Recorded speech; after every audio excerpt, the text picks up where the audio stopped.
And good morning, guys. So this morning I wanted to take a minute and update several of you on the personal kind of passion project I've been working on. A lot of you very kindly took the time to IM me and ask me more about the fan trailer that I'm creating for Wildcards. And it seems like it struck a chord with a couple of you science fiction fans that any requested more information, so I wanted to take the time to just kind of update you a little bit on progress and give you a sneak peek at some of the visual effects shots and concept shots or concept props, so to speak, that I've been working on. For those of you that are familiar, this might all be stuff that you know. But for those that are not familiar, Wildcards was a compilation novel that was the first edition, or the first Wildcards book was released in the 80s, and it features a whole bunch of science fiction writers. Well, actually, features a whole bunch of writers who each wrote kind of a story in this anthology series. George R.R. Martin himself wrote one of these stories. He and another lady, and I apologize, can't think of her name off the top of my head. They ended up compiling all the stories and editing them. Anyway, the basic premise for this series, for this anthology series, an alien species known as or what we call the Takesian aliens.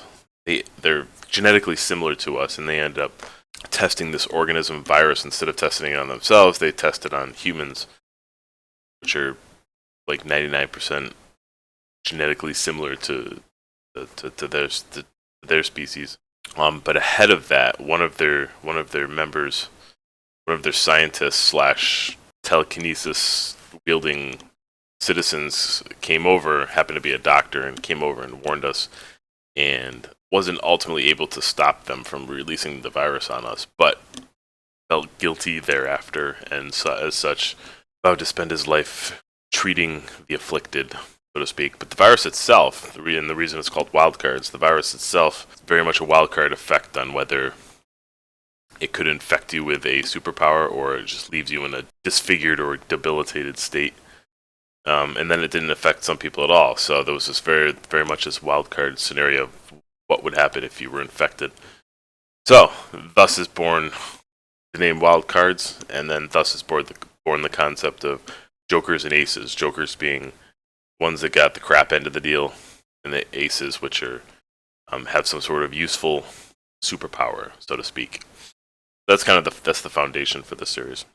Awesome enough to make a fan trailer for, anyway. So I kind of wanted to take you through a couple. I mean, it's coming together. I mean, it's a side project right now, but it's very much a passion project. But I would love to give some feedback on some of the visual effects shots and prop assets, so to speak, that I'm currently creating. This, a lot of you guys might recognize. This is actually a picture from the historical archives when JFK Airport. It's a sign outside JFK Airport.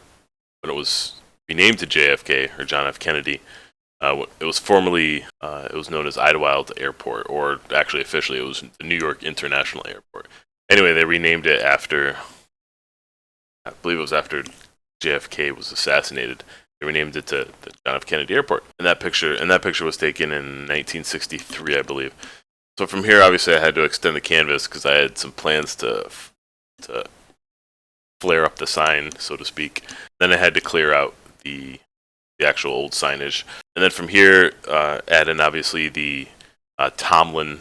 So Tomlin was actually the real name of Jet Boy, which I'll talk about later. I have a visual effects shot. Jet Boy died. He actually died trying to save the world from the release of the virus in the first place. He was just a regular World War II fighter ace pilot. Hence the third part, or actual pictures above the sign. I thought that would add a nice touch. Yeah, so that's kind of one of the, and this I might actually use on an actual physical newspaper or something that gets laid down. I'm not sure of the context, but it's a good reference to a couple stories. They referenced Jet Boy and specifically the airport. Jet Boy himself actually he died crashing into Zeppelin that was attempting to release the virus over Manhattan. There's a whole statue and memorial in Manhattan in the story, and they ended up renaming John F. Well, it wasn't JFK, but they ended up renaming New York International Airport after. This is just a concept that I've been working on. There's a couple references. So this is actually a comic in the world of wildcards. There's this comic book company called Kosh Comics, and there's a reference to an issue of Turtle number 92, and it gets kicked with a boot. That's one of the aces was reading, and there's a voice saying, "You're coming with us." Another asset that I wanted to kind of slip into the trailer somewhere. I would love it if there's any comic book artists out there that give me kind of some tips on some design on this, because obviously I'm not an artist. I was kind of like the idea behind it was Turtle number 92 represented a homecoming, right? So they don't really go into kind of like the origin story of Turtle inside the actual world. So I get to have some fun, and so this issue is all about Turtle's homecoming. Turtle's actually an ace that not a lot of people know about. He hangs out in a car, a Volkswagen Beetle. He's like the world's most powerful telekinetic, and he hangs out inside of an armored Beetle. But we'll talk about more about that later. There's a visual effects shot involving him. But they ended up making a comic book out of him, Turtle series. So this is kind of a reference to that. But the actual content of the comic itself, I was trying to have a little fun with. Concept being homecoming. So in my world, in my story, he's turns to where he came from, and sort of paid an homage to like the Ninja Turtles of old days, where they go back in the sewer and they hang out with Splinter. So Turtle in my world kind of like has a family somewhere. He's whatever happened, and he became a superhero in this comic world. You know, sometimes he goes back, or he has to go back for a certain reason, homecoming series, so to speak. Anyway, so that was the idea. But if any comic book artists or comic book writers are out there, love to get your take on that. This is just a quick shot I was working on. It was there's a couple references to, again, it's a very detailed universe. There's a lot of references to movies, specifically biographies, that have to do with Jet Boy.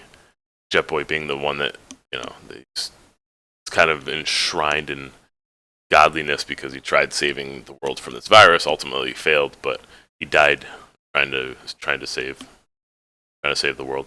Anyway, there's a lot of movies made about him in this universe, and one of the more prominent ones was Godot was my co-pilot.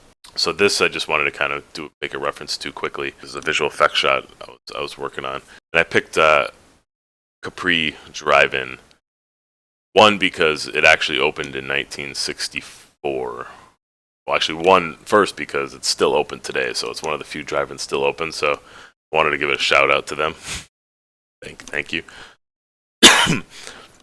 But also because it opened in 1964, which actually perfectly aligns with the story. It was written, actually, the book was written in 1963, so the movie came out somewhere close after that, which basically aligns perfectly with 1964. So that's why those are two reasons that I picked pre-driving. So that's another asset. I don't know where I'll use that. It might be on a prop. It might be on not a newspaper, but one of the montage scenes in the trailer. I'm not sure. This is actually a visual effects shot, and I'll be rotating through the different scenarios here.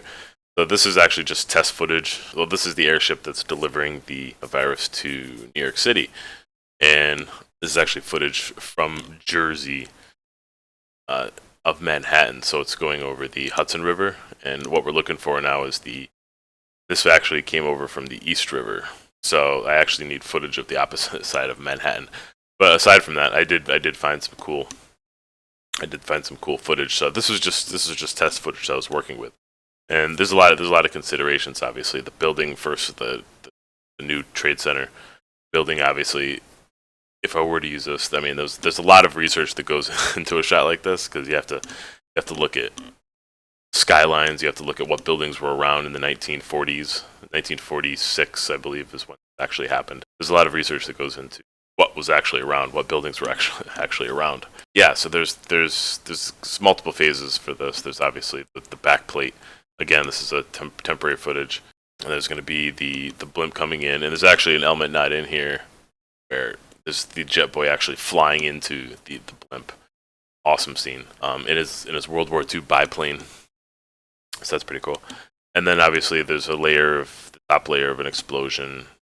There's a nice flare out, sparks and stuff that come out of the top, and then there's the back stuff, back explosion coming out the back, which represents like maybe some gas canisters or some of the explosive devices around virus and stuff that detonated early. Yeah, so when you put it all together, it's going to be there's obviously a lot of lighting and color correction that has to be done, but that's just the concept of what I'm working toward. Other than that, I mean, there's a ton of other scenes that I'm working on. I'm scouting out locations right now for Jokertown shot. Jokertown is basically this corrupt area in Manhattan where Jokers, not aces, but Jokers, disfigured and then disformed, they end up settling in mostly to feel comfortable around each other. So I'm scouting a couple of shots for Jokertown, and then there's this actually shot I'm working on. I don't have anything to show, but of this, one of the aces actually has like these suction cup for fingers. So I thought visually that'd be kind of really cool. It's a quick reference in the book, but hopefully the book readers will appreciate it. It's like this suction cups on his finger. So I wanted like a quick shot of the fingers opening up and showing some suction cups. I don't know. And then there's another big shot I'm working on. It's Turtle that I mentioned. Turtle, he's the world's most powerful telekinetic. So he lifts stuff up. He can lift the battleship up. Like, it's just ridiculous. They call him Turtle because he's in this big turtle shell, and the turtle shell is it's a souped-up armored Volkswagen Beetle. And him and his friend, they ended up getting. He has a sidekick, one of his friends. It's armored with old battleship armor plates that laying around. Yeah, so there's this cool shot where it's in kind of an internal shot, and it's in the city. It's right in Manhattan, and there's basically a flyby. He rescues some people in a fire or whatever. But this is just kind of a shot before that where he's flying through the street. So there's going to be this cool like some people like in awe as like he's going past some windows from the inside, flying through the streets of New York. So it's a really cool shot. It's a complicated shot, but it's going to be really cool. And that'll probably be, if I do another update, that'll probably be one I'll show. Or maybe not. Maybe I'll save that for the final trailer. Anyway, that's it. That's just want to give you guys a taste of what I'm working on. Feedback welcome. I always love feedback. None of the stuff is final, obviously, so plenty of room for improvement, or especially with the comics, if you guys can give me any real comic book artists or real comic book writers have any feedback on back. I know it's going to be a small shop, but obviously, as I said, this is a passion project. All right. Appreciate you guys watching. Look forward to any comments. Otherwise, I'll see you at the next video.